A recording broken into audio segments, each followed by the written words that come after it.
This is October the 15th. We're going to have the prayer by Commissioner Mr. Hart. I'll keep saying that. Come on up to the podium, and then we'll have the pledge of allegiance to the flag. Mr. Brad, would you lead us in that? All right, let's stand, please.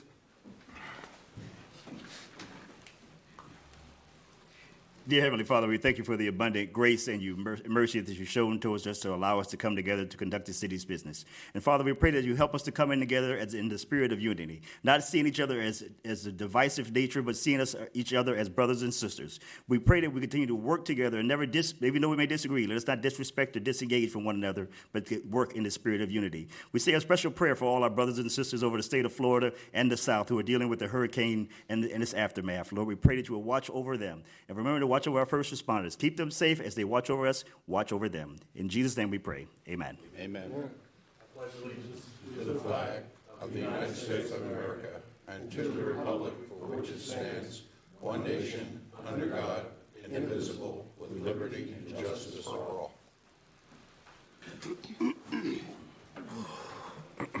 Commissioner Kennedy? Here. Commissioner Wilson is absent. Mayor Johnson? Here. Commissioner Firstner? Here. Commissioner Oliver? Here.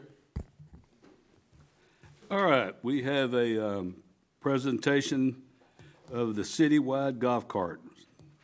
Assistant City Manager Rumer and Police Chief Ogburn. Thank you, Mayor. Happy to do this with the chief. We are bringing this item back before you at the April 16th, 2024 meeting. We gave you a presentation on the difference between golf cart statutes and low-speed vehicle statutes requirements, went over the current program that the city has for allowing golf cart communities. And in that discussion, the motion made by this commission was to bring back a program for looking at the roads and a cost to do a citywide golf cart in the citywide allowance of golf carts on the roads that meet the statutory criteria. So I'll turn over to Chief Ogburn for a brief update on that, then I'll come back with the program and a map for you guys. Good afternoon, Mayor and Commissioners. We worked, Oh, yes, thank you. the staff and I worked diligently on this. And as you can see, I'm not going to reiterate the golf carts because we already know what golf carts are. They can't go over 20 miles an hour. And we are making a designation that says the responsible local government entity must first determine that golf carts may safely travel on roads across the public road or street, considering the factors of volume of traffic, the speed of traffic, and the character of the vehicle traffic. And golf carts may be operated on parts of the state highway system only under certain conditions. And the conditions are up there is to cross a portion of a state highway system which intersects a county road or municipal street. And upon its determination that golf carts must be operated on given roadways, that the department shall post appropriate signs on the road to indicate that such operation is allowed. And again, the golf carts cannot be operated by anyone under the age of 16. You have to have a driver's permit or driver's license. Anyone over the age of 18 must have a valid ID card, a government-issued ID card. And then we chartered in the low-speed vehicles. We were told about them. They can go up to roadways up to 35 miles an hour. And they must be equipped with the headlights, stop lamps, turn signals, tail lamps, reflectors, and a vehicle identification number, which is very important in this whole thought of the golf carts, because with the VIN numbers, we have something to actually say who owns the vehicle. Golf carts, there is no way to register a golf cart, so we can't, if we find one abandoned somewhere, we don't know whose it is. And I'll turn it over to you, Mike. Yeah, so I'm going to show you a map. So we have the existing, what the several neighborhoods that came through that were permitted by resolution to be a golf cart community, and then the program we did, and I'll show you further here on this map. Let me get to it. So city staff, including the help of GIS, Lewis, Public Works, the city engineer, went around and mapped and drove the city. We identified all of the city public roads, which are in green. which meet the criteria, the statute, the posted speed. They also counted and identified every existing golf cart sign and if this commission goes forward with staff bringing an ordinance to change that to allow it citywide on public streets. Private subdivisions have their own rules. The amount of signage and poles needed and sort of a opportunity cost for staff to facilitate that program. So we have a map that is ready to go if an ordinance is requested by the commission, which identifies all the streets. They are in green. That would meet the criteria. Just want to remind you, and we will we'll have to do an education program, but they would not be able to, golf carts would not be able to cross Clearcone, Ocoee, 50, Clark, a lot of different roads like that. So you would not be able to golf cart from up on the north end all the way down to downtown. Many neighborhoods would just be neighborhoods only. And so with that, review and inspection. Now we're assuming, and just sort of when we counted signs, all of the city streets, public streets, are safe. They're 50-foot wide minimum right-of-ways, 22-foot of pavement to 24-foot of pavement. So we don't have any unsafe roads that we determined. If when they're going out again to put up a sign, if something had changed from the storm, or we can react to that. But we're just saying all of the streets on the map are identified as such. So we did this program with staff, cataloged it all, and so what we're looking at is we need 188 new signs and we need 70 poles. The difference is we can attach some signs to existing stop signs on the exit. So you have to sign the road, golf cart accessible. You have to sign the exit, not beyond this point. So at a cost of $3,933 in materials. If we want to just say, kind of give you a view overall cost with all the staff going out there, 2 members, the 2 signs, it's about close to $100 a sign. So we're about $20,000 in a sense of personnel and material. We don't need to fund the personnel that's already in their budgets. It would be the signage and the poles of $3,933, of which Public Works has a signed budget to cover that. So we're bringing it back to you. We've counted. We need 188 signs. We need 70 poles. We have all the roads identified that could be golf cart accessible. The map indicates what signs are needed where, and we are ready to hear direction from this commission. Thank you. Can I ask you a question real quick? There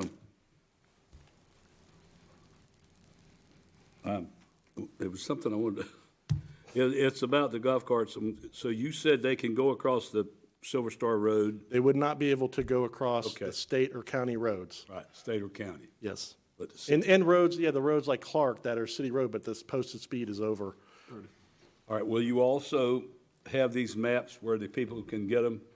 Have them here at City Hall and at the police station? If you give us direction to go forward, we would have to do a big education campaign, such as no golf cart riding on sidewalks. Right? Yeah. The age requirements, the requirements for a low-speed vehicle. There's a lot of education we're going to have to do. We'll provide you more of that information at the public hearing for the ordinance amending the golf carts if we go that way.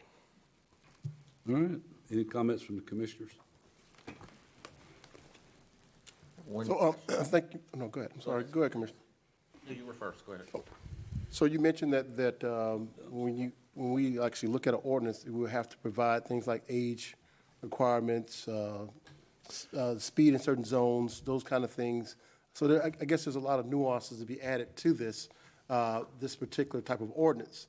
So once those are in place, then there's an educational component.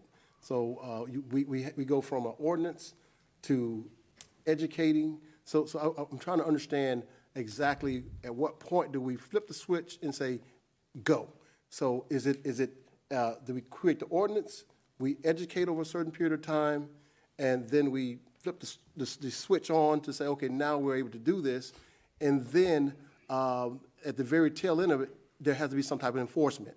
Because again, if we have an ordinance that lists all these things that needs to be done in order to operate a golf cart or a fast-moving vehicle in these areas, then there has to be also some type of enforcement. Would that be a part of the plan as well?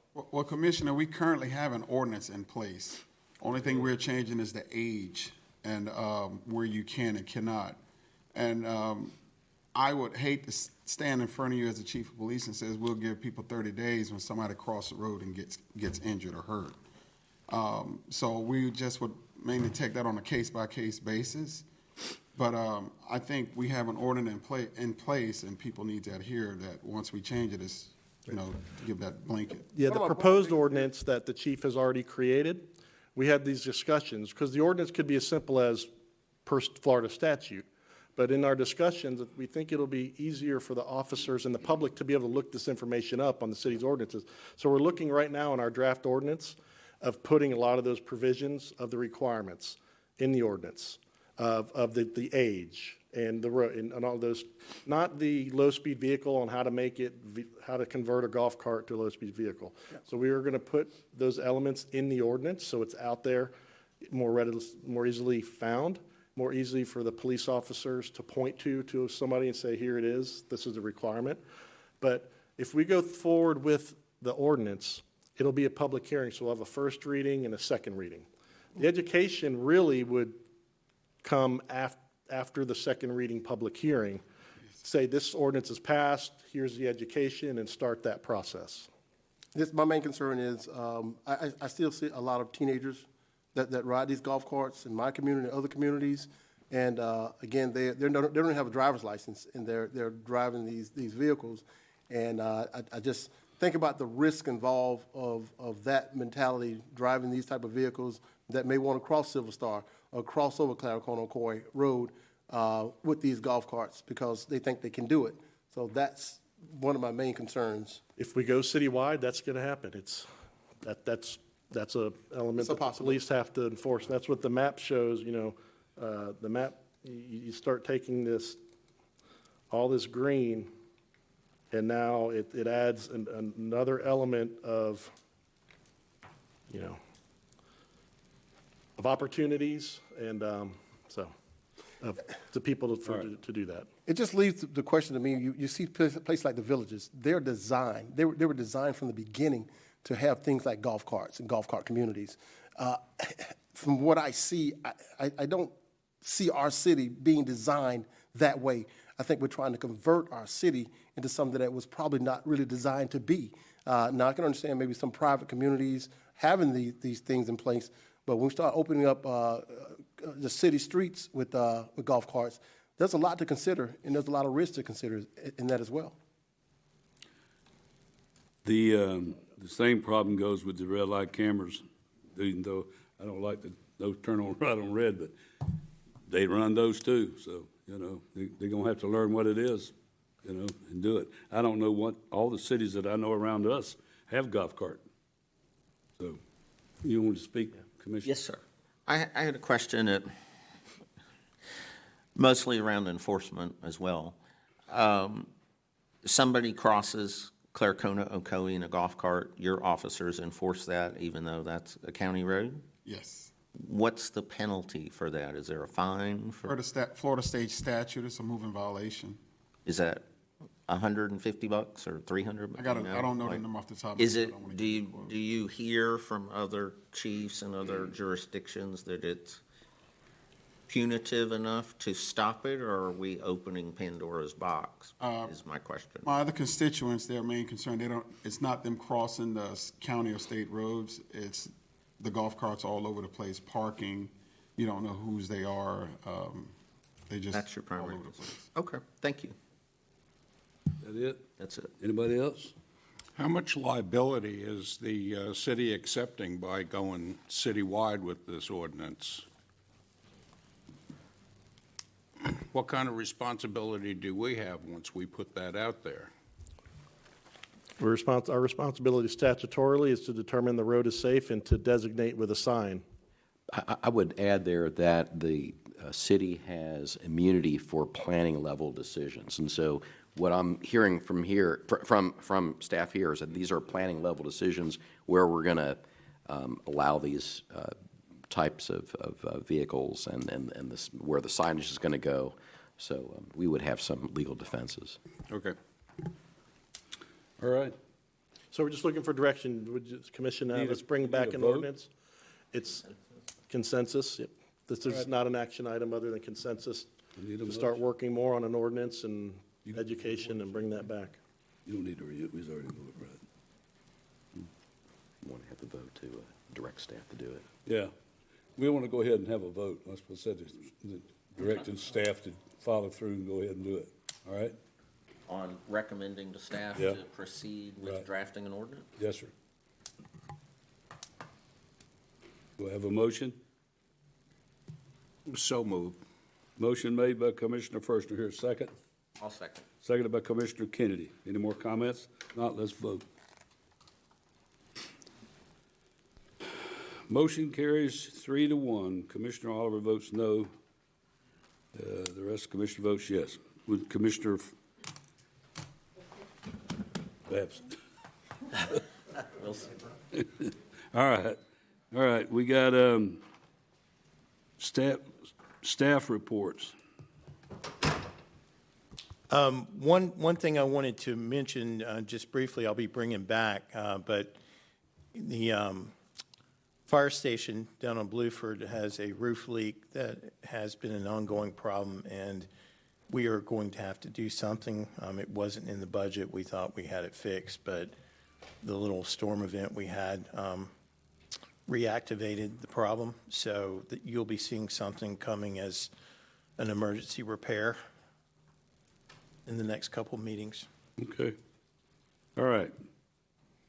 Public comments. Jane Rayner.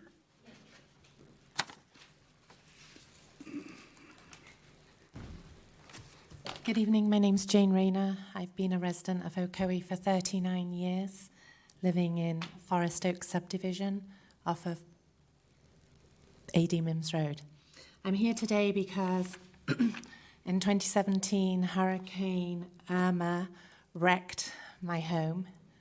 I think the mayor came out and saw all the damage. I do have photographs. I wasn't smart enough to put them on a thumb drive.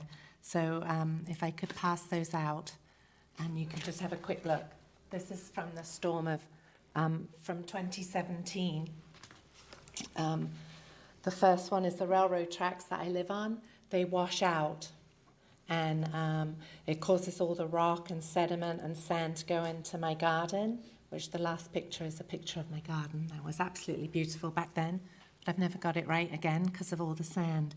And then this happened again for Hurricane Milton. And I had Commissioner Oliver come out yesterday. He came and walked the tracks with me. There's a couple places. This time it washed out in my neighbour's back garden, so I didn't get all the sand and rock, but I did get my house flooded again. It went halfway up my kick plate on the patio and into my house. My whole house has been remodeled, and it got soaked again. So what I'm asking for is who is held responsible? Is it the train track people? Is it the railroad people? I have a business card for the Vice President of the Southern Region. I gave to Commissioner Oliver a copy of it yesterday. Are they responsible for keeping that area clean? There's pipes that drain into the neighbour's garden that got trounced this time. They have a massive ditch where the water runs into it from the railroads. There's some pipes coming out of a nursery up the railroad track, and further down it's running from Stark Road, which I believe is unincorporated Orange County. So my question to the commissioners is, how do I find the responsibility? I can't keep living there every time a storm comes through. It costs a lot of money. I have a dehumidifier in my house. My floors are soaked. I'm trying to dry them up. Well, Craig, do you want to answer that? I don't know if staff had a chance to look into that yet. We have very good contact with the multiple entities that govern the rail up there. I know we were going to try to send somebody up there to take a look. Want to encourage you to feel free to call me whenever something like that Okay. happens in the future also. Steve, did you guys Oh, get a Mr. chance to look Krug, at I it? was going to ask if you were coming again. Yes, the team went out there and looked today and talked. The railroad was actually out making all Right. the repairs. And we had some discussions with them, but that was just the field crews. We have to talk to the, like you said, the vice president, come up with a solution, because it acts like a dam until it breaches it, and then, Right, and It it's... comes in and I just- floods. Well, did you see it before they I filled s- the rocks? yes. Yeah, I have pictures. We went out there. Yeah, I this was morning. out there earlier with them, but they're just the worker bees. Yeah. With no decision-making. Exactly. So So, now that we've seen it, we got to go talk to them and get it squared away. And we talked to our previous city engineer, who was left, and about what was the game plan here. So we're working on that. okay. I don't have a solution yet, but Okay, I was just Does- making everyone aware Does the of it. railroad land run right up to the back of the fence? yes. Yeah. All along Tranquil Oaks Drive, so... I was there before. Yeah, most of my neighbours, I have one here with me, suffered from the damage, the storm. So how will I leave this? You're gonna, I'll have to let you know what we find out, and I'll let the commission know too. okay.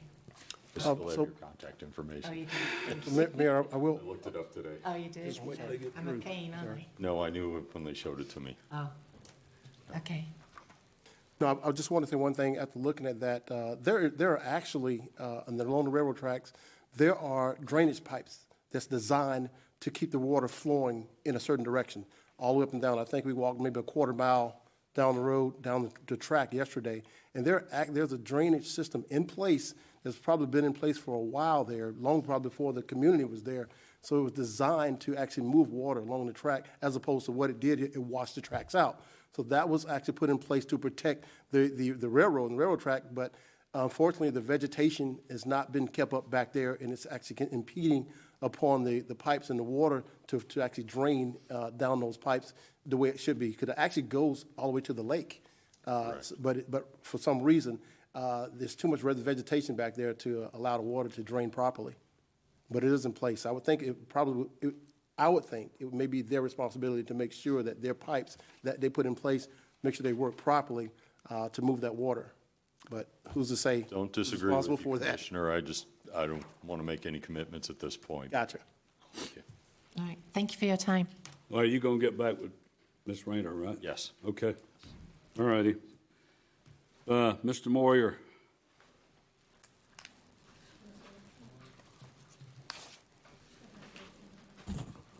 My name is Dr. Jim Moyer, live in Arden Park off of Claricona, Ocoee. I want to give a shout out to Navy veterans, Commissioner Firstner and Commissioner Oliver. Sunday was the 249th birthday of the United States Navy. Also give a shout out to Mr. Hart. The month of October is American Pharmacies Month. Yesterday, of course, was Columbus Day, who's credited with discovering America. And today is the last day of Hispanic Heritage Month. Of course, it runs from September 15th to October 15th. There's also a lot of other heritage months in the month of October. Filipino Heritage Month is October, and they're the third largest Asian subgroup behind Indians and Chinese. And this month as well is German American Heritage Month and Italian American Heritage Month and Polish American Heritage Month. Sorry for. So please join me in celebrating the culture and the heritage of all these groups. Thank you very much for your time, and God bless all of you. Thank you, Dr. Moyer. Thank you. All right, I'm going to read off some stuff here earlier tonight. That way we don't wait till everybody gets away from here before we have it announced. City of Ocoee events, October. Coffee with a Cop, Thursday, October 17th, 8:30 a.m. through 10:30 a.m. McDonald's, 11131 West Colonial Drive, Ocoee. Walk to Wellness Celebration, Saturday, October the 19th, 8 o'clock to 11 o'clock. Orlando Health Central Hospital Walking Path, 1000 West Colonial Drive, Ocoee. PD will showcase their pink breast cancer truck and give our breast cancer awareness items. Halloween Howl Night, Friday, October the 25th, 6 p.m. through 9 p.m. Bill Breeze Park, 125 North Lakeshore Drive, Ocoee, Florida. Halloween Scarecrow Contest, 2024. Registration is open. Scarecrows submitted in person will be displayed on Halloween Howl Night. City of Ocoee Youth Baseball. Registration opens Monday, October the 21st through Sunday, December the 15th. Season starts Monday, January the 6th through Saturday, March the 8th. Ages 5 through 15. Cost $65 for city residents, $75 non-residents. All righty, that can probably be picked up on our city TV channel. All righty. Consent agenda.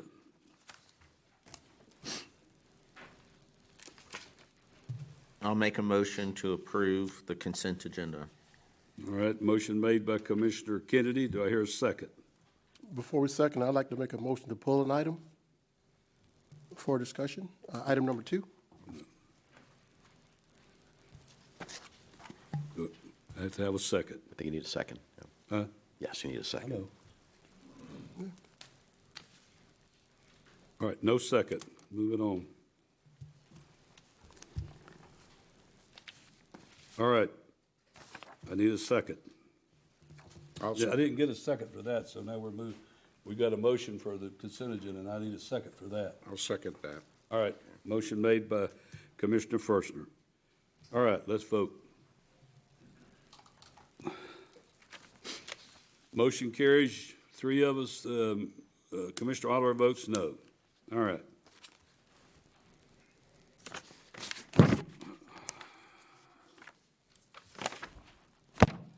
All righty. Second reading of ordinances, public hearing. Second reading of ordinance, amending section 5-3 of the Code of Ordinances for qualification of candidates. Works for me. An ordinance of the City of Ocoee, Florida, amending Section 5-3 of the Code of the City of Ocoee pertaining to the proof required for meeting the 1-year residency requirement for candidates for the offices of mayor and commissioner, establishing that candidates must consent to a background check to verify their residency as required by the city charter and qualification to hold office under Article 6, Section 4 of the Florida Constitution. For elections to be held in March, establishing the qualifying period for candidates for the offices of mayor and city commissioner between noon on the first Friday in December until noon on the second Friday in December, and authorizing the city commission to set any other 5 business day qualifying periods by resolution. Is that it? That's it. All right, I'm going to open the public hearing. Anybody in the public have any comments on item number 11? All right, I'm going to close the public hearing, bring it up to the dais. I need a motion or I need comments. Any discussion? I said discussion. Oh, I'm sorry. Well, actually, I do have a discussion on this item right here. I've actually been looking at this item, which I actually agree. I agree with this particular proposal. I have no problems with it. I agree with it. Be honest with you, I think between 1 and 5 years is reasonable. But unfortunately, over the past month or so, I've actually done a lot of research on this particular item here and this particular proposal, and I have found several Supreme Court cases as well as state Supreme Court cases, California, Texas, Georgia, Louisiana. Every single Supreme Court, state Supreme Court justice has related to one particular item when it comes to this. It states that 1-year residency, which, again, I agree, but when I'm looking at the rule of law, and it states that it impedes upon the person's rights to the 14th Amendment. Every justice that actually that this came before, there was agreement. There was cases. There was case law after case law that I looked at for this particular item, Residency requirements for 30 days. Legal residence is defined as physical presence combined with an intent to remain. Duration residency requirements impose a precondition to candidacy of public policy have been found to implicate the Equal Protection Clause in the 14th Amendment. So what they're saying is that looking at a 1 year, you may be actually impeding upon the 14th Amendment, which there were, again, I mentioned case after case. There was Dunn versus Blonstein, 1972 case, is actually a California Supreme Court case. The federal Supreme Court nullified also Texas requirements, a 1 year statute and 3 months. That was one case. Another case was Burns and Forstein, held that the Georgia 55th day residency statute approaches the outer constitutional limits of the 14th Amendment. In the case, this goes on and on and on about how someone has challenged these particular municipalities that tried to impose a 1 year. Now, one thing they did actually agree upon in my readings in Smith versus Evans is that they said that 30 days is actually enough time for a person to have a political vernacular to be able to understand what goes on in public office and actually establishes residency and to run for political office.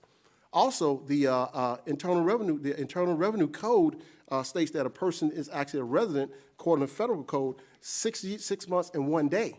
So now we're imposing upon this, which again, it's nothing wrong. I agree with it.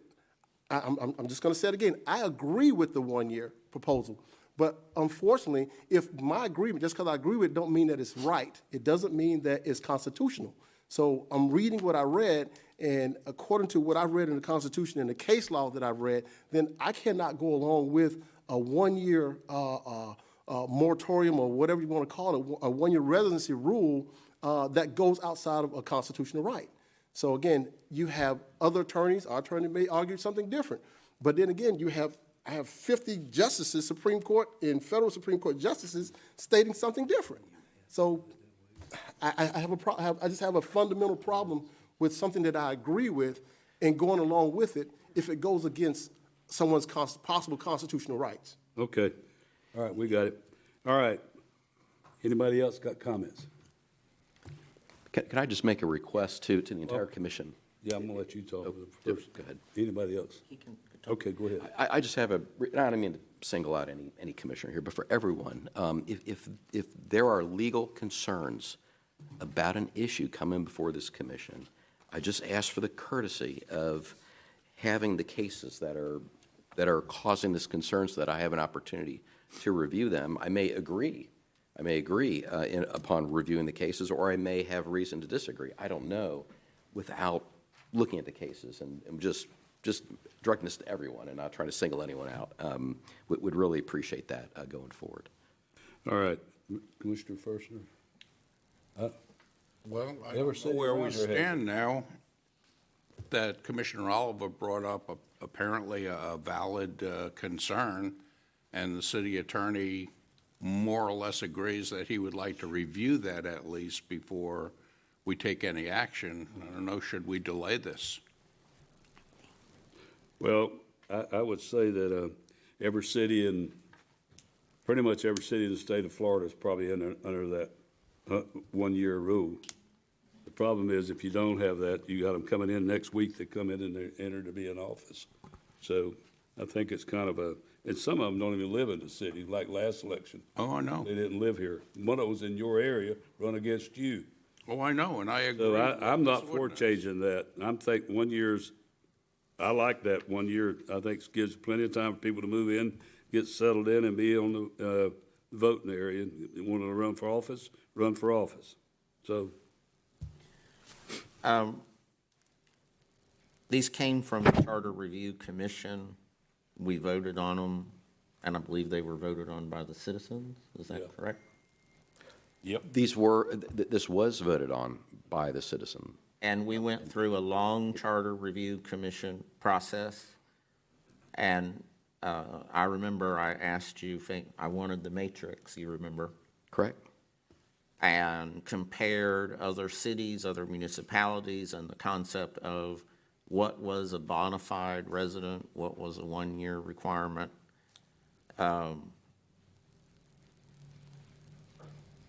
I'm comfortable with this. I want to make another comment.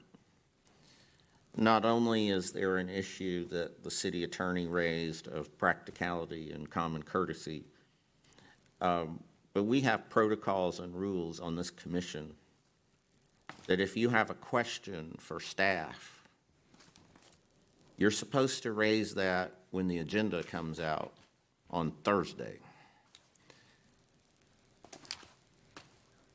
I'm not going to characterize it, but this violates our commission's rules on how to conduct business in the commission. This violates our protocol and our norms for addressing these issues amongst ourselves at the meetings and with staff prior to the meetings. And this issue has been discussed in public in multiple elections. I ran on it. We had charter amendments on it. I ran to, one of the major issues was to accelerate the Charter Review Commission review from 2027 to 2023. And then these came out of that process and were approved by the citizens. And so I'm not prepared to stop now at the last minute because a commissioner violating that protocol and our norms of procedure throws the kitchen sink. I guess that is characterizing it. I apologize. I don't mean to. But I'm prepared to proceed, and that's my comment. All right, that's what we're going to do. I need a motion. I'll make the motion. Motion made by Commissioner Kennedy for the item, what are we on, item 11. Item 11. I second it. Seconded by Commissioner Firstner. No more comments? Let's vote. Motion carries with 3 votes and Commissioner Oliver voting no. All right. Item number 12. Second reading of ordinance amending section 11-1 of the Code of Ordinances for regular city commission meetings. An ordinance of the City of Ocoee, Florida, amending Section 11-1 of the City of Ocoee Code of Ordinances, revising the start time for regular city commission meetings, I should say, providing for severability, providing for codification, providing for an effective date. All right. Any comments before we get a motion? All right. I need a motion. I'll make Wait a minute. Got Wait a minute. public hearing. Public hearing. No, I know it. Public hearing. Anybody in the public got any comments? Come to the vote thing, fill out your paper.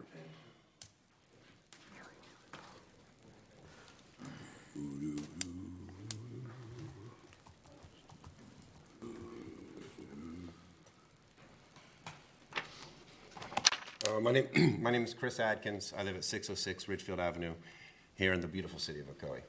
I appreciate you opening up line item number 12 for public discussion. I did notice that if we're talking about policies and procedure and processes, that it was not open for number 11.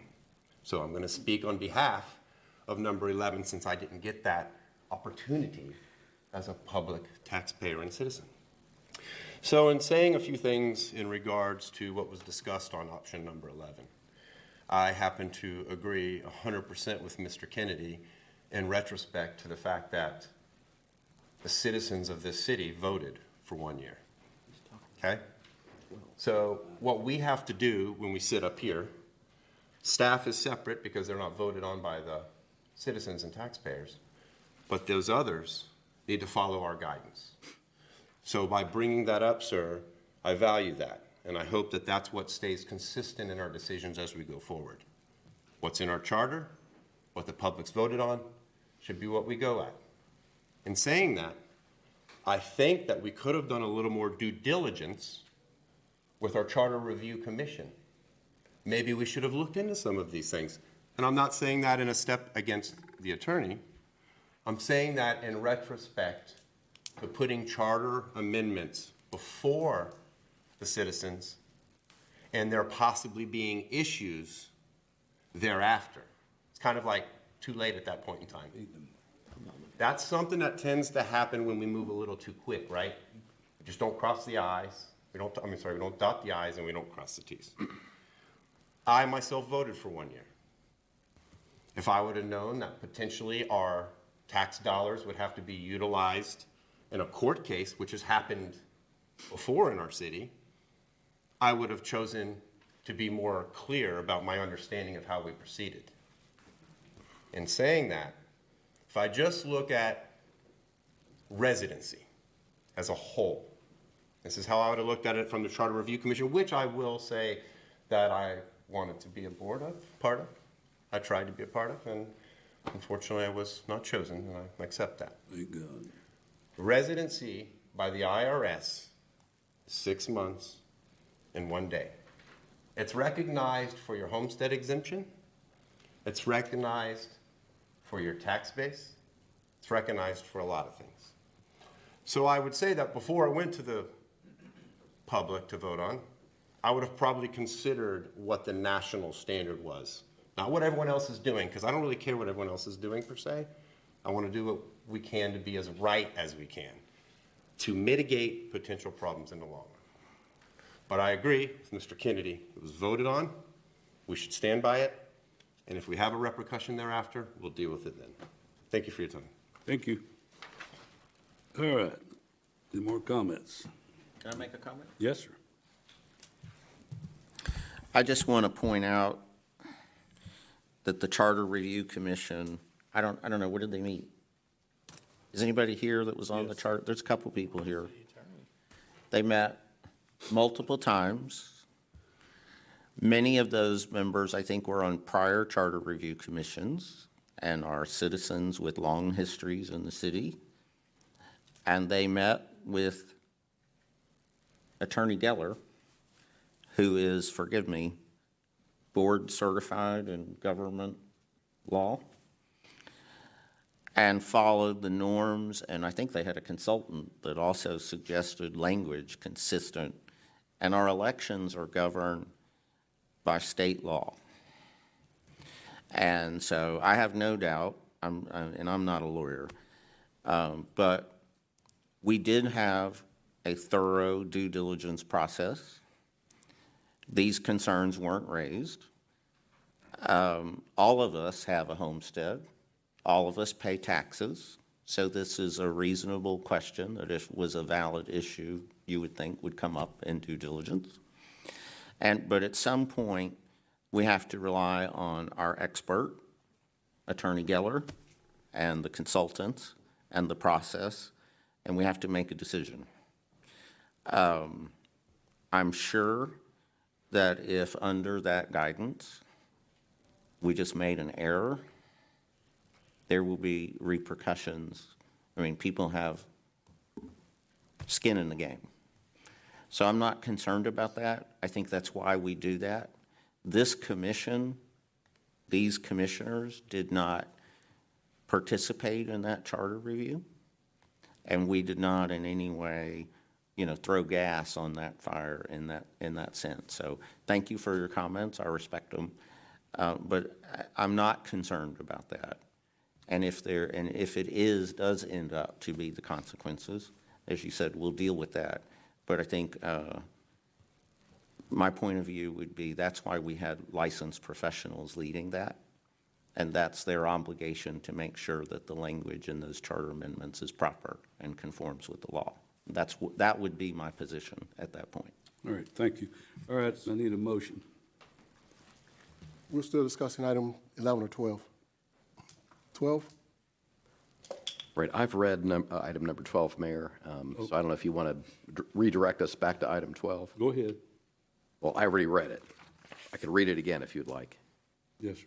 Okay, item 12, an ordinance of the City of Ocoee, Florida, amending Section 11-1 of the City of Ocoee Code of Ordinances, revising the start time for regular city commission meetings, providing for severability, providing for codification, providing for an effective date. All right. I make a motion to approve. Motion made by Commissioner Kennedy to approve. Do I hear a second?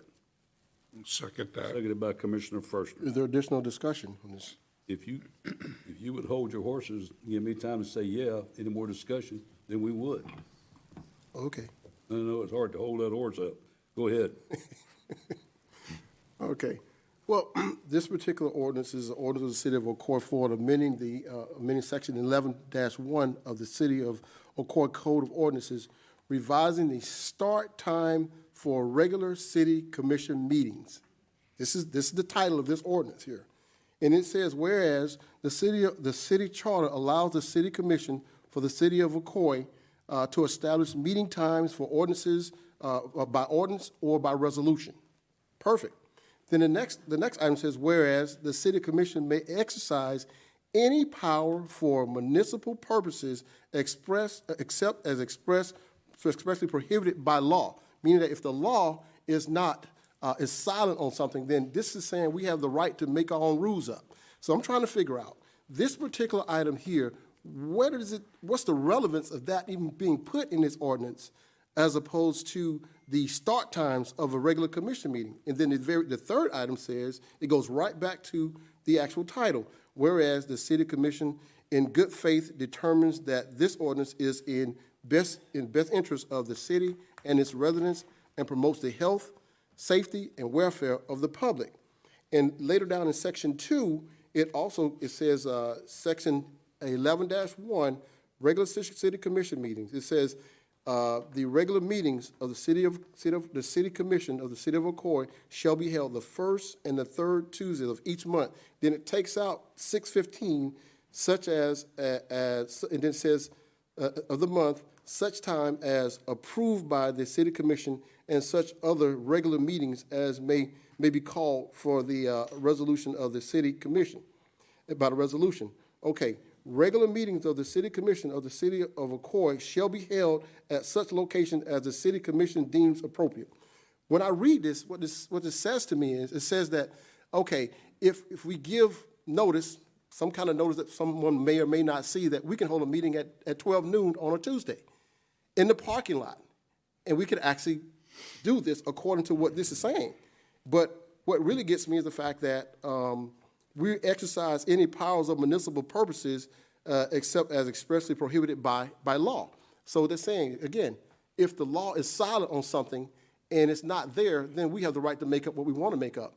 And I don't think that this is not even appropriate. That verbiage shouldn't even be in this, because we're talking about start times for regular commission meetings.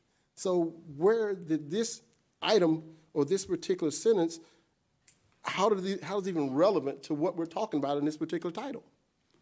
All right, questions? We got a motion, I got a second. Anybody else? Mr. Firstner, you? No, sir. Mr. City Attorney, Would you like me to address? I want you to address it, and I'm going to have the vote. No, this is a common sentence in many, many ordinances that takes from the Florida Constitution the powers of this board acting for the municipality to exercise power. And so certainly the power to say, well, we're going to, if we're going to set our meeting times, that's certainly within the power of this board. And so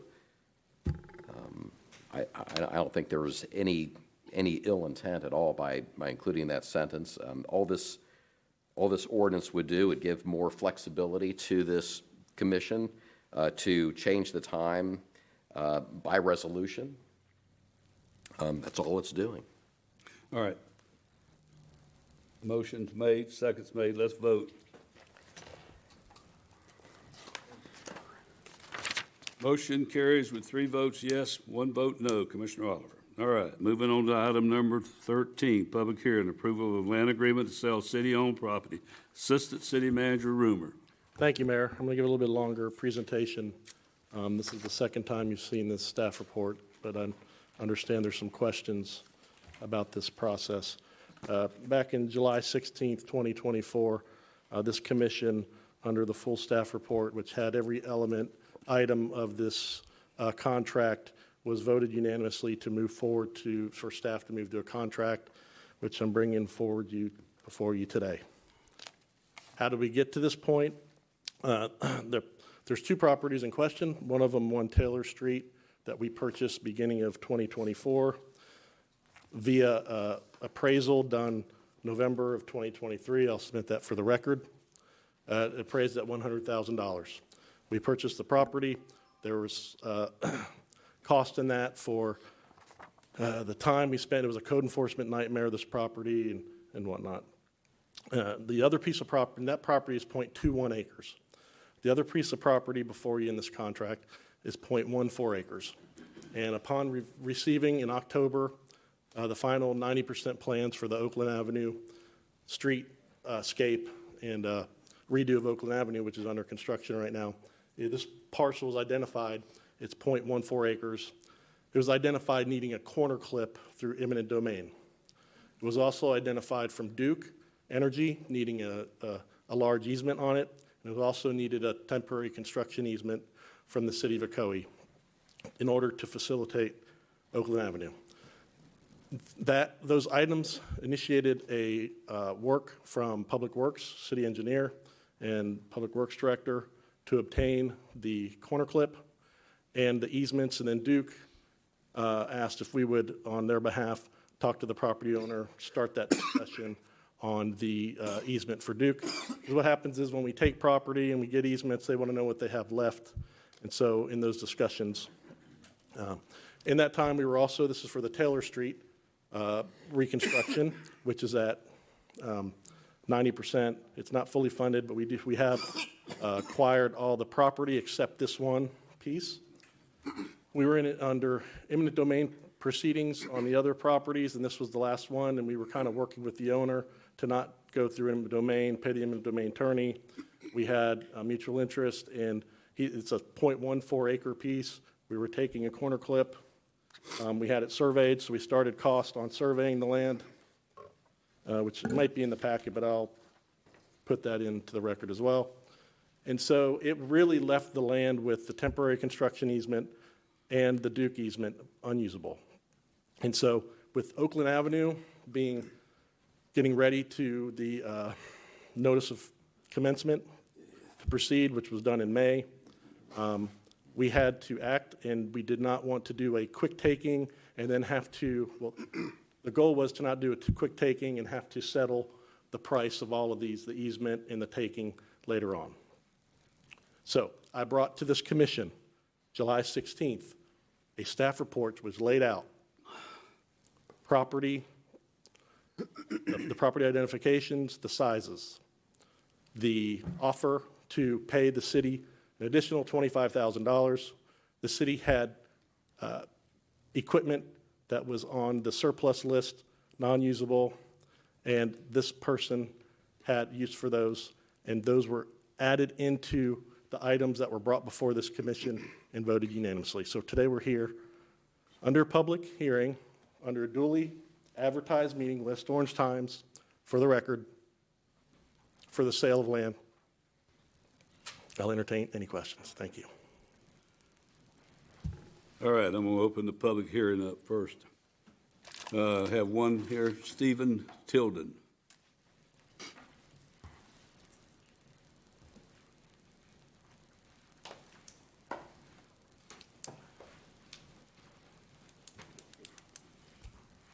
Thank you for the opportunity to come and ask our questions. Thank you for the recap you just provided. Can you explain, perhaps in more detail, why the city has chosen not to advertise the property for sale in a competitive bid scenario? I can jump in on that. Craig Shadricks. We have a history in the city of doing both RFPs for sale properties and for entertaining unsolicited offers. In this particular case, we had an unsolicited offer, and we had the circumstances at play that Mr. Rimmer just described, where we were on the verge of going into an eminent domain process, and so this deal was proposed to my predecessor, Mr. Frank, and after vetting it through our staff, we determined that it was worth bringing forward to the commission. You know, there are a lot of unsolicited offers that we get that never make it up here. And I will tell you from experience, sometimes when we do RFPs, we wind up having to redo the RFP because there are some developers that will just tie up a property and give you a low bid in an effort to keep a competitor from being able to develop it. And we've had that case with some of the Coca-Cola properties that the city has owned and sold, and those would drag out years in the process. And we actually have one property transaction that was a result of an RFP right now that has, would you say that's going on 3 years now? 3 years. And we still don't have an approved plan. So in this case, put simply, if we get an unsolicited offer, we're going to try to follow the charter, which we have in this case. We got the appraisal. We actually had the survey done. We brought it before the commission for their consideration, and we are having the requisite public hearing tonight. But we looked at how it pencils out. Had we gone into eminent domain, we might have paid twice what we paid for this property. And Mr. Rumor can cite a couple of examples, or I think you may have tried to in your presentation. Across the street, some of the houses we acquired for the Ocoee Stormwater Park were appraised in the 200s, and we ended up paying close to 500 for them, because when we do eminent domain, we end up paying for the property owner's attorney, which I agree with under state law. They're due proper representation, but it's very expensive when we take property, and we rarely ever come out on the good end with respect to what the property's actually worth. We usually end up paying 2 to 3 times more than a property's worth when we have to take a property for eminent domain. So to clarify, on the you're looking to simplify the transaction from the eminent domain on the acquisition component, because that would be significantly more expensive. And then on the dispossession component of it, that's really where I think, potentially other people would want an opportunity to buy that property. But I think, if I'm understanding it correctly, that there's a broader development objective for the downtown area. And so the reason for my questioning and my line of questioning and concern is because the recent charter amendment that was proposed to the city of Ocoee would allow for exchange. Now, I actually, from what I understand, that wasn't entirely necessary because the city can actually do it anyways. But the people provided, the voters provided their opinion of exchange arrangements. And therefore, I thought it important to examine the issue and to clarify the record. We spoke too soon on several things today earlier. We'll clarify the record later. Thank you so much. I was just going to say one more thing for the record. I appreciate you bringing up the charter amendment, because that was actually the first question I asked the city attorney when we started trying to figure out how to make this work, was we want to follow and not step in anything with regard to the amendment that just passed. So it was vetted by legal before we brought it forward. Thank you. Right, could I just add that the charter speaks of alienation of property, so it's not only the sale of property. So, when property is alienated, that can include a transfer. All right, we'll close the public hearing. Take it. Have you got a form filled out for that? Okay, I'm gonna leave it open then.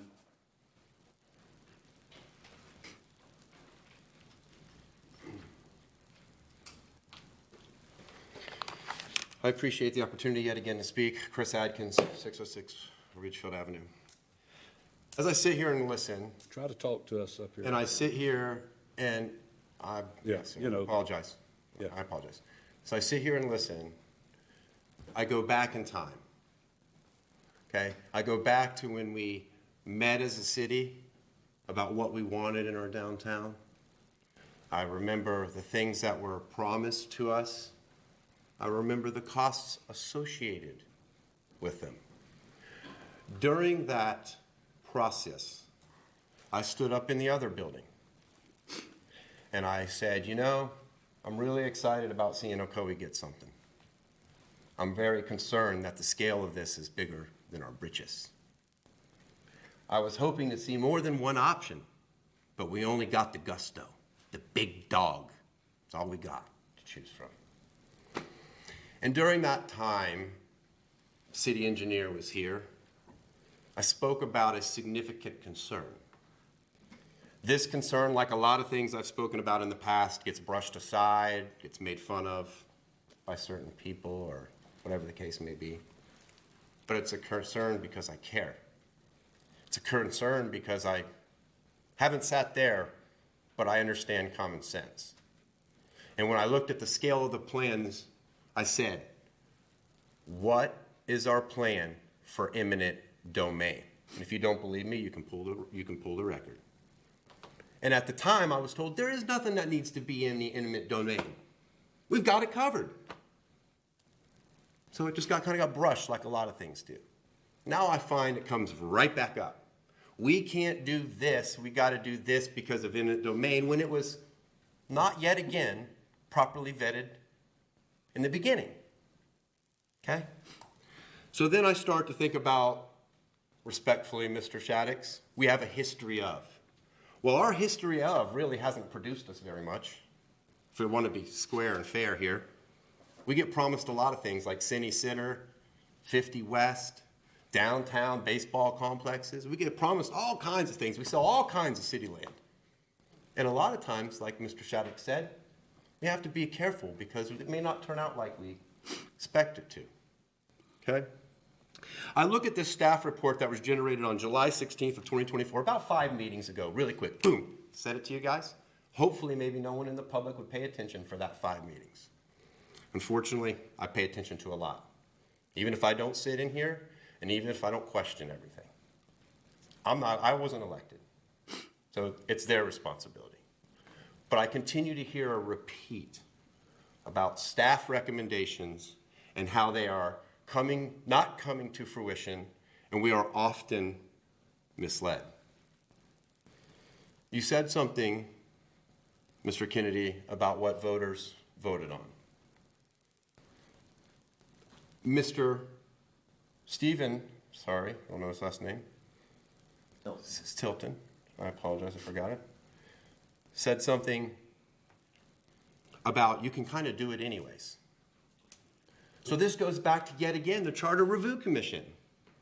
We put before the taxpayers a question very general. As a taxpayer, I walk in to vote. Should I not exchange property? Should I or should I not exchange equipment and property? And we said, no. No. Respectfully, Mr. Kennedy, just like we said yes to we want a year, I hope that you guys keep that in consideration when you go to vote on this. Because not only was it not opened up to the public, we seem to have a history of these types of transactions. And I would be more apt to be accepting to them if the result turned out. But it never turns out. We can talk about legal counsel and where they guide us, but I've also seen the same legal counsel make decisions that I saw a court overturn. I'm no lawyer either, but I'm human, so I'm not perfect. I don't expect an attorney to be perfect. But I do expect every one of you guys up there to do what the taxpayer asks you, what the taxpayer and citizens give you the power to do. That's to fulfill your obligations. I would really like to see our comprehensive plan completed before we do any purchasing, exchanging, selling, buying, or anything. Because right now, that piece of property, we don't even know how it's going to be zoned, do we? Time's up. Thank you very much for your time. Show's over. All right. Let me make a couple comments here. I wasn't going to say it tonight, but I'm going to say it now because you got up there, and I told you if you came, I was going to tell you. You and him passed the messages between each other. That gentleman that just got out, is that not true? Where'd you get your information?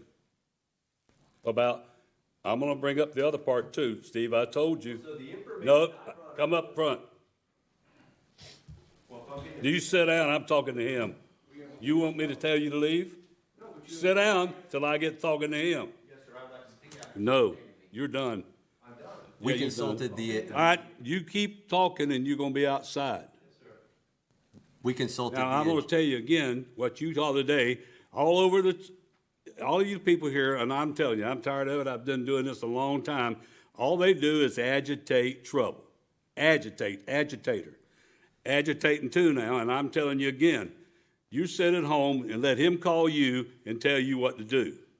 Now, that's where you're wrong. False. I asked you today. False. One more, tell the police to take him outside. Take him out. All right.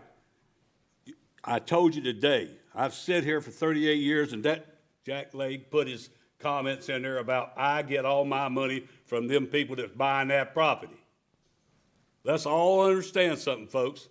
That is the least donated money to my campaign that's ever been is through that. Take him out, Chief. Do you some more comments on the line before you come with your buddy. The problem got is, I told you, if you want to come get any information, come up here to the city hall and get it. Like other reporters, you're supposed to be I'm not a reporter. podcaster. I don't know what you are, Steve. I thought I did, but I don't anymore. a concerned citizen. Yeah, right, okay. But you can be concerned. I'm allowed to If you ask for questions and ask for responsibilities from these people, they'll tell you what it is. No, you're taking it from him. I can, Now, all right, you've had your time to talk, all right? You've had your time to talk. I'm gonna tell you something.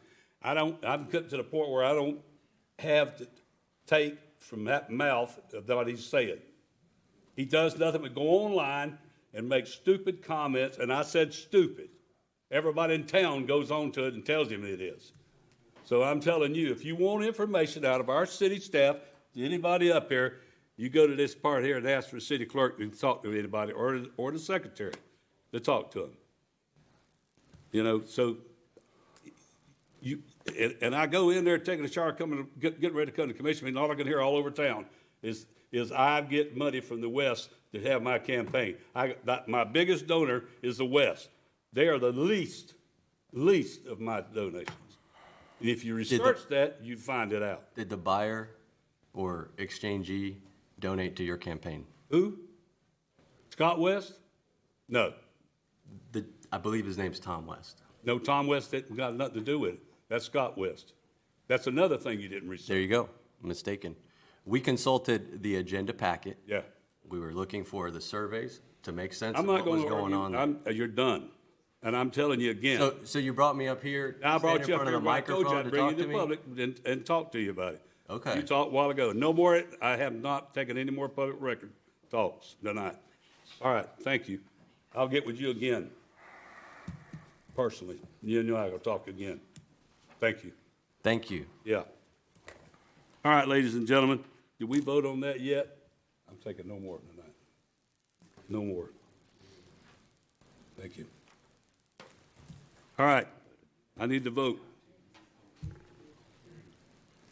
I'll make a motion to approve. Motion? Hearing's still open, sir. No, I just closed the public hearing. I closed it a while ago. I brought him back up. It was closed. All right.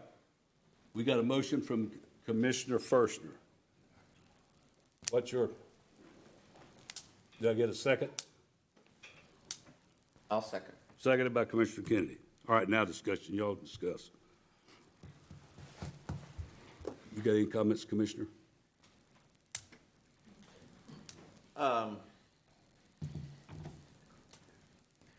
I saw the Facebook post, and I think all I'm going to say is Mr. Tilton admitted that what he posted was wrong and had an error, at least one. And I think there's a history. You say you're not a journalist, but you stood up and you said, we looked at it. Kind of a strange word to use. And I think you stirred up a pot. I don't think you knew what you were talking about. I think as a citizen, you have the right to speak, you have the right to ask questions. But I think, just being candid, I think all of Ocoee, we've had a couple years of good coordination, good work. This community has been thriving and doing well. And I think for the most part, this is what people are tired of. Leading with an accusation, leading with a false premise, leading with a lie, frankly. The city is not paying $25,000. The city is receiving $25,000. If you're going to stand up and try to create a perception that you're a competent, professional person, then you have an obligation to do, as Mr. Adkins said, do your due diligence.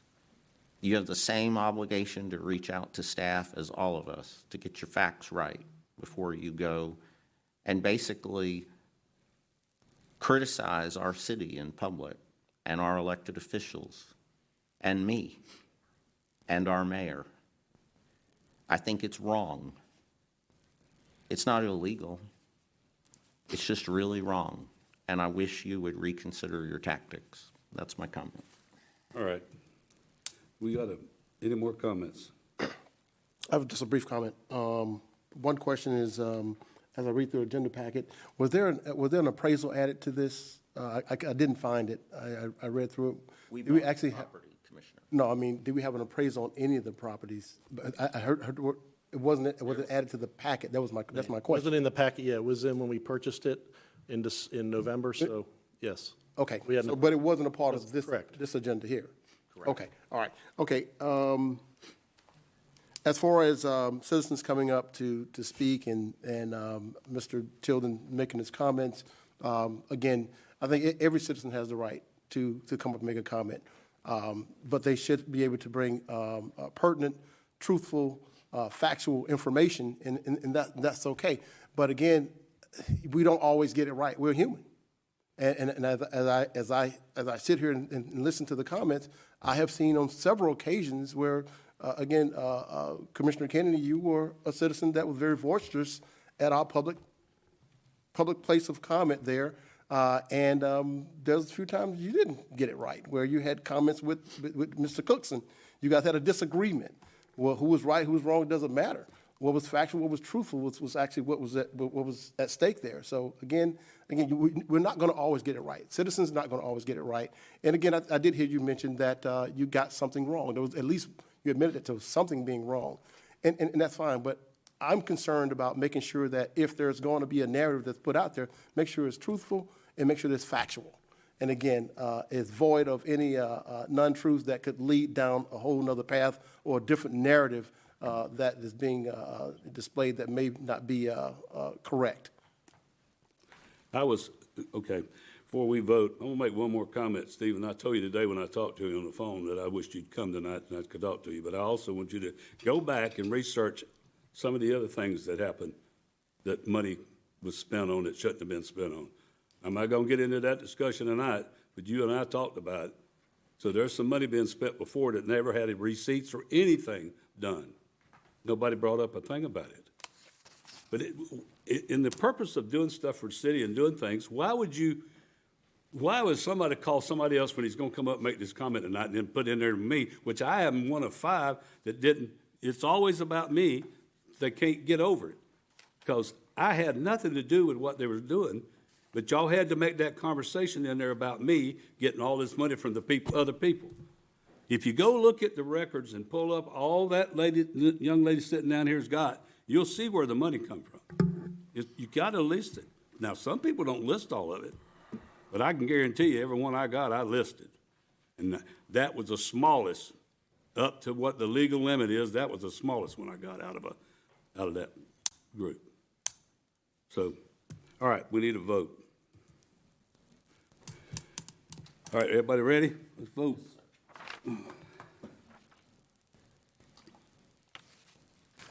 Did it go?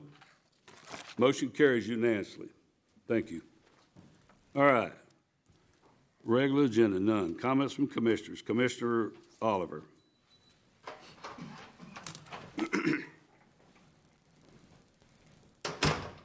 The first thing I need to discuss is I'm back to the intersection of Clark Road and and Claricona Ocoee Road. I just need to know, we agreed upon sending out some correspondence to the county about that left turn signals, north and southbound. I just need to know where are we on that, and has that happened yet?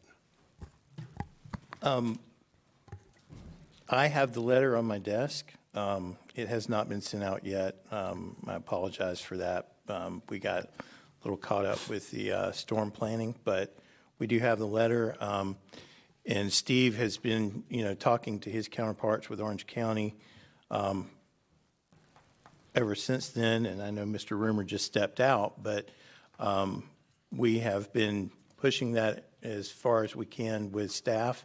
The letter will go out with copy, with copy to the commission tomorrow.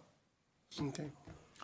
Now, understanding the importance of this particular light and the mitigation of loss of life, is there any way we can have a discussion or add it to agenda item where we can actually pay for this left turn signal and get reimbursement from the county once this road is done? Because it seems that we're waiting on the road to be completed before we add these left turn signals, but I sit there every other day and I watch cars make a right turn in front of a car going straight every day. Every time that light changes, it happens almost every single time.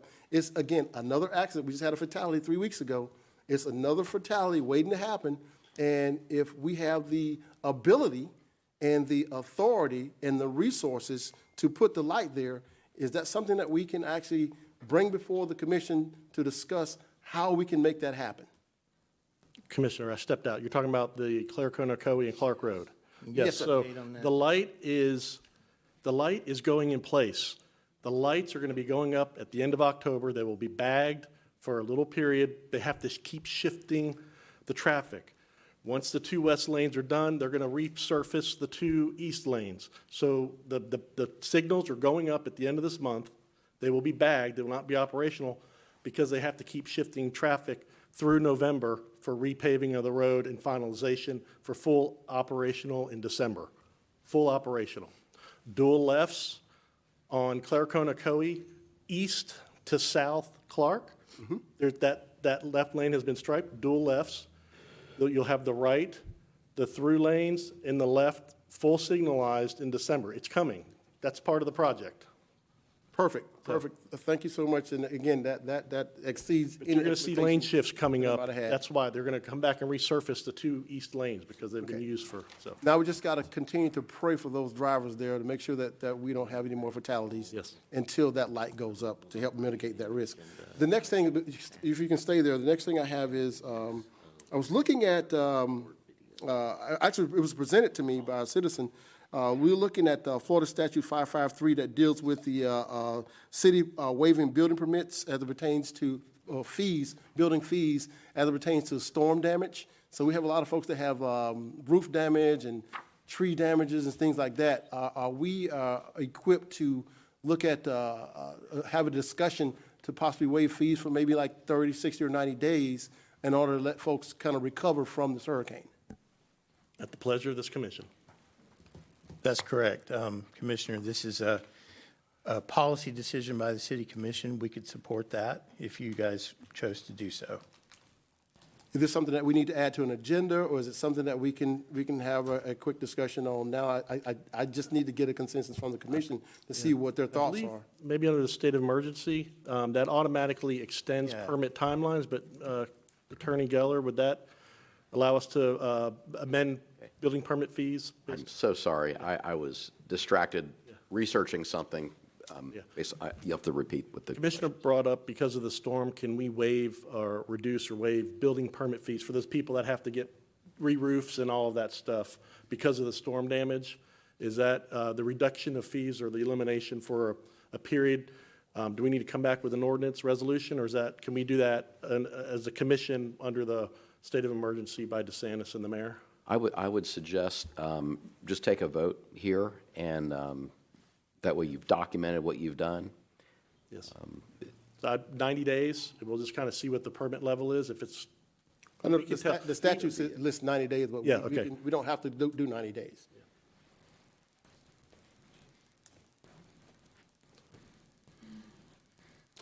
So what is it? That would be a what does it matter of take? someone. It's fence permits, roof permits, water intrusion. We do after the storm, we do a survey, but we only see the outside of the house. We don't know what damage is done inside from flooding, water intrusion.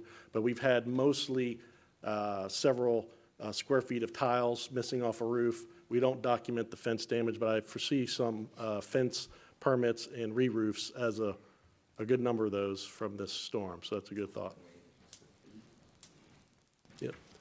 Building the permit fees. Building permit fees are $30 plus some based on the cost on the permit. Now, if they're building a room addition, if they're, we can, Right. yes, that's a good thought. Too much. So I guess we'll lean on attorney. Do we need a consensus or do we need to? My suggestion was make a motion and a second take a vote. If you want to waive these fees, I think you ought to document it with a motion and a. Okay, so I can make a motion. Okay, I'd like to make a motion that that under the Florida Statute 553, Chapter 553.7922, that the city will waive building code fees for a period of 90 days to ease the financial burdens of the residents who were affected by the storm and repairs. I'll second that. Motion made by Commissioner Oliver, seconded by Commissioner Kennedy. What do you do about the stuff they throw out that's not in the storm, which is already happening? So we want to make sure the citizens get this stuff picked up because it took a little longer last time in the storm. So, Craig. If you would like, I'd like to speak to that for just a minute. I've been very pleased with staff's response to the storm. We completed our damage assessments on Friday, the day after the storm was officially over. We fared very well as a community with an estimated $500,000 in damage. We have an estimated 45,000 cubic yards of storm debris. Mr. Krug and the Public Works team actually issued the notice to proceed to our FEMA-approved debris hauling contractor on Saturday and met with them so that we would have crews in our city yesterday. And we started today all the certifications of the vehicles. We have 7 trucks operating in the city right now, which as of earlier today was more than the city of Clearwater had. And we have hope of adding additional crews with the contractor as we get further into it. So we are asking for community patience. This is a pretty defined process. In order for us to get reimbursed for our costs, we have to follow procedures with the contractors that we pick. They have to be vetted through a federalized process. We also have to have a monitoring program established so that we document every load and where it came from. And even the vehicles have to be certified under a federal process. So the Public Works team and all those departments that assisted them with this did a great job of compressing what took a couple weeks during the last major storm event to get done. And so they're actively operating right now in the city. If we see that they're not getting it picked up fast enough, we will, of course, bring something back to the commission with a recommendation. But we're very happy with where we're at right now.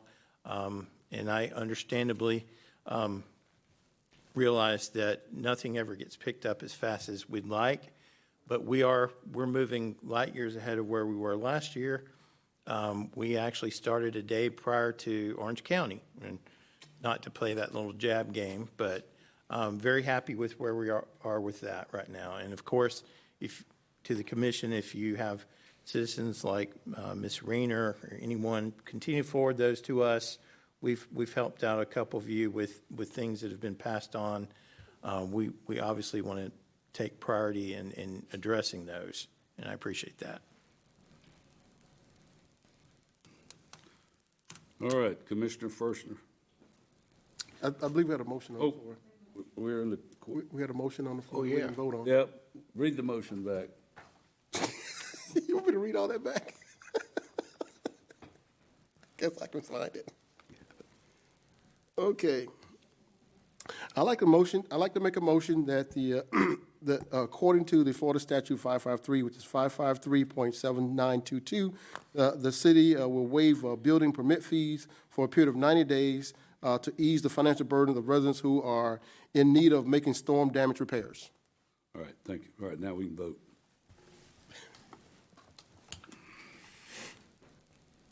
Motion carries unanimously. Thank you. Commissioner Fershner. I'd just like to thank all of the city staff for the work they've done in the preparation and cleanup aftermath of this storm that came through.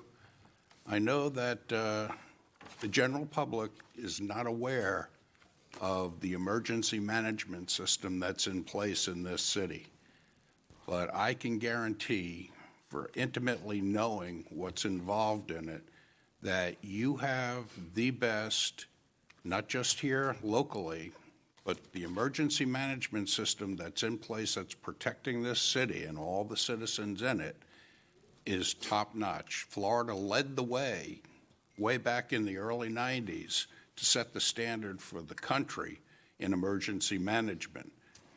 You have local, county, state, and federal resources at your disposal, and when the need calls for it, the system just goes right into work, and the contacts are made, and it's done seamlessly.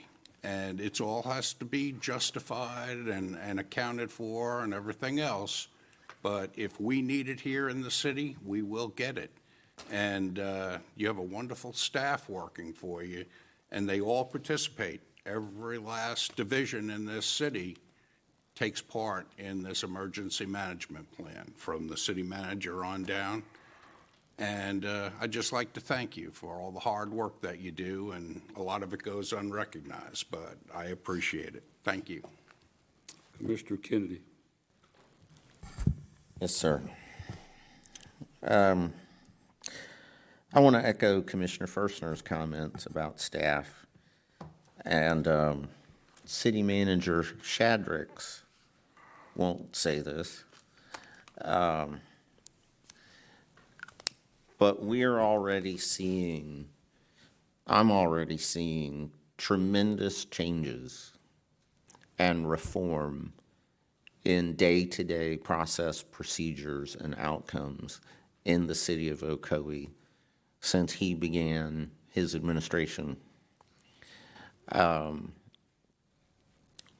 criticism of his predecessor, but there is a significant change in the vision, and not just emergency management, but the day-to-day oversight and business of the city is vastly improved. As a person that deals every day with citizens, with complaints, with problems, I can tell you that the response and the competence, just the overall structure and organization of the city is remarkably improved by his leadership, and he's only getting started.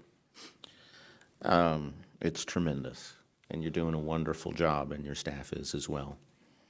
I have two requests, Mr. Mayor. If the city attorney could please remind the commission, if he could please read the commission rule on commissioners reviewing the agenda and asking questions into the record. Mayor, if I may, that's Section 3.6.2. City Commission members are expected to fully review the agenda packet prior to attendance at the City Commission meeting. Members should direct any questions or requests for clarification to the city manager prior to the meeting. Members should direct any legal questions to the city attorney prior to the meeting. Perfect. And I don't think that needs any further comment. I would also like you to read into the record the section on commissioners using the commission chambers for video recording or any other unofficial activity or campaign activity.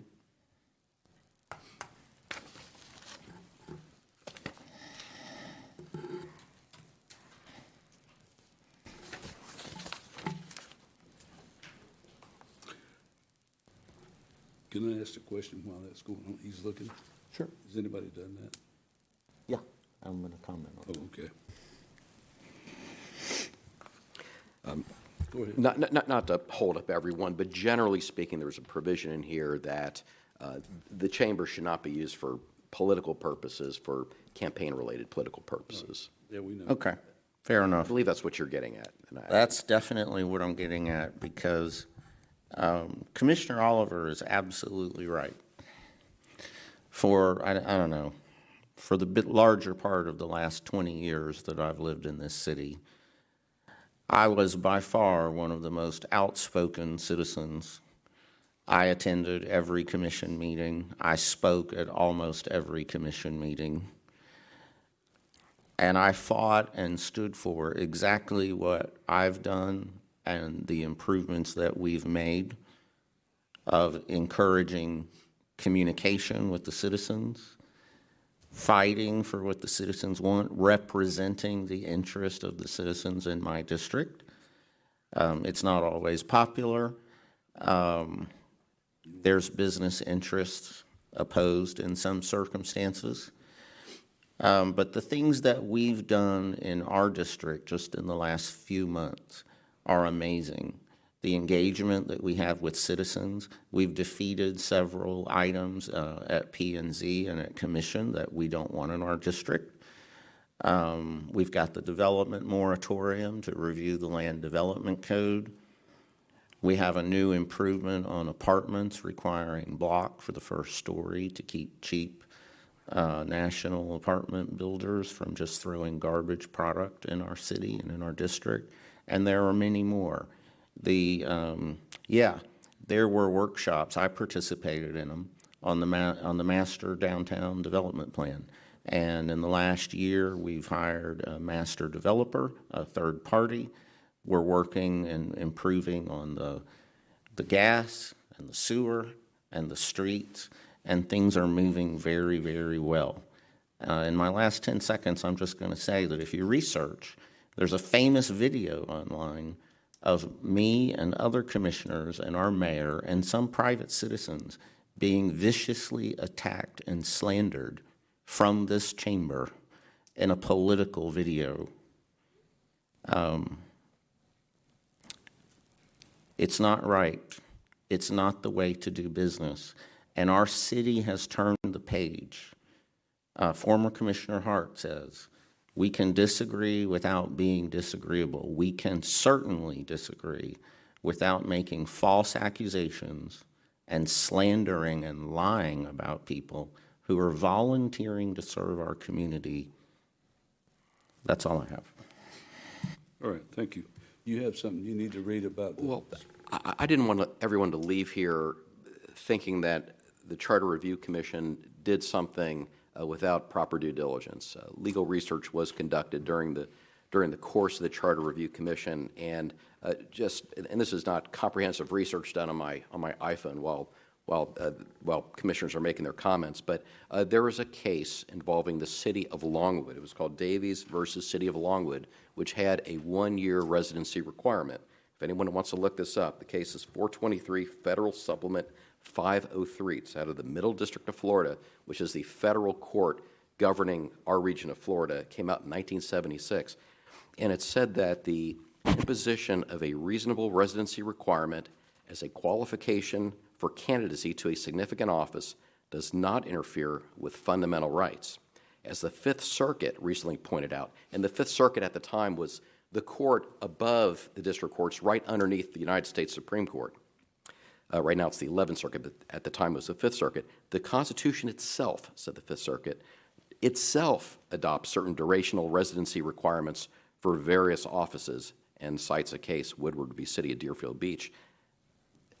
This court therefore concludes that the statute should be reviewed by the traditional standard, that is to say, the statute should be upheld if it bears a reasonable relationship to a legitimate government interest. So what is that legitimate government interest according to this court? A residency requirement such as here in question serves to reasonably assure that the candidate will be a bona fide resident of the city he seeks to represent, will have been there long enough to know the issues confronting the city, and will be known by the voters. To promote these qualities in a candidate is a legitimate objective of the state. The residency requirement reasonably tends to secure their attainment. The statute, with this one-year residency requirement, therefore, is constitutional insofar as the residency requirement is concerned. So I've not looked at all the case law that was cited here this evening, but at least I want people to have some assurance that there is some very powerful case law in support of the residency requirement that was voted on and approved by the voters. All right. Thank you, sir. Thank you. Couple of things. I wanted to bring up underground power lines. If we could put in and look at the city putting in for ordinances or with companies and doing the developers that are going to come in and build anything. I know it's kind of late now, but if you put underground power lines in the development, I know developers don't want to hear that, but the problem is, and I talked to the lady from Duke, and she's on board listening, talking, because they spend more money out of the reason your power is high is because when they tear down these power lines and poles, these guys go out and work unknown hours, putting power poles back up and putting the lines back up. Plus, somebody in Orlando stepped on one and killed herself. So I think if we could go towards putting our city development and putting the power lines underground, I know it's going to cost everybody a little more money, but think about if you're 14 days or 7 days without power in your house, is what some people are. And a lot of people around the whole state of Florida look at what causes insurance rates that go up because of that also. So that's one of the things I think. Modern times, modern days. Let's go towards putting underground cables in. We did that on part of the town when we did that redib. We'll include some options for that in the Land Development Code update. Yeah. Well, I knew we're doing that now, so now's the time to do it. And like I said, I was talking to the Duke lady, and it's true. They're out working who knows how many hours a night and day, getting this thing, putting them back. And I said, it'd behoove you to do it also. But I will say the other thing, and everybody gets mad because I say something, but I'm going to tell you something else. Somebody told somebody, and was all over, is the usual thing for people that like to put out bad stuff.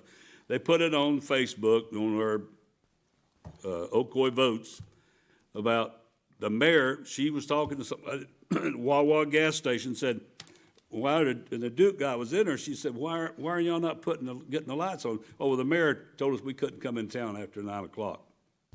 Listen, folks, I've never told anybody that. That'd be nuts. My lights went off too. I mean, but that's the kind of stuff goes on with these people, putting things online. Everybody wants to put stuff online and tell all kind of stories, just like they did before the other thing happened tonight. That's what happened. This guy told this guy comes up here and says that. So it's like in America these days. Everybody's got something to say about something, and the other guy's wrong, the other guy's right, the other guy's wrong, and the other guy's right. So I think we all need to be a little more consistent or concerned about what we say things online. And this, what do you call it, chat talk, or my wife won't let me watch it because it's like the day I watched it and had citizens calling me about what was going on tonight. So that's what we got to tell people. Don't spread rumors, like you said. Don't spread rumors around about people. And all this stuff's coming up now. You know why? We're fixing to be in November. And guess what happens in November? People sign up to run for office. So all of a sudden, turmoil starts again. All right. The other thing is talking about the gentleman made the comments about the city. Let me tell you something. Not because of me, but because everybody up here, maybe some of them wasn't here. Mr. Hart was here for a while. He can tell you, too. We have done everything we can to make this city a good place to be and a good place to live. You can keep trying online to change it, but it ain't going to happen because these people are up here working to make sure it's going to be a good place to live. City Center, yeah, that's a boondoggle because the man run out of money. All these things that's happened with COVID and everything else, some of the things you plan on, some of the things you try to get, go away because of the money. And that's what happens. We can only do what they do. We give them the process. Our staff, our staff is one of the better staffs you'll find in cities, and most people will tell you that because they go through the process and get stuff done and help these guys get through the process and make them develop. All departments are the same way. If you've got a problem, you come talk to them and let them work on it, and they'll help you get this thing done. But That's some of the stuff. We've got all kind of new tax base coming into the city. We're fixing to work on doing this project over here where the old city hall's at, the music thing over on the lake, all that's going to be developed. But it all entails people love to live here. You come downtown on a Friday night or Saturday night, it's packed down there, and the two or three little places that are down there, it's packed. People like coming out here, and it's a good place to live. So I don't want to kick it. If you run for office and then you want to just kick it after you get out, and you don't ever come to meetings except once or twice in 2 years, it's hard to keep up with it. But everybody that I know in this city that works up here and that sits up here working, making this city a good place to live. And there's always somebody, it's all over the United States, just punching it, trying to jab it all the time, wanting to jab it. So once again, I appreciate everybody. I appreciate the city. I appreciate them doing that. Sorry about earlier, but I told that gentleman, he got his information from the other gentleman, and that story wasn't verified. And I said, if you'll come talk to this man, our new city manager, he will let you know exactly what we're doing. And our new assistant city manager sitting in the back. So if you, or our police or anybody else, you want to talk to them, they're open to talk to you. So please do that. Don't just take what somebody puts online all the time. All right. I read all the other things here, so I think that's it. Everybody have a good evening. Thank you.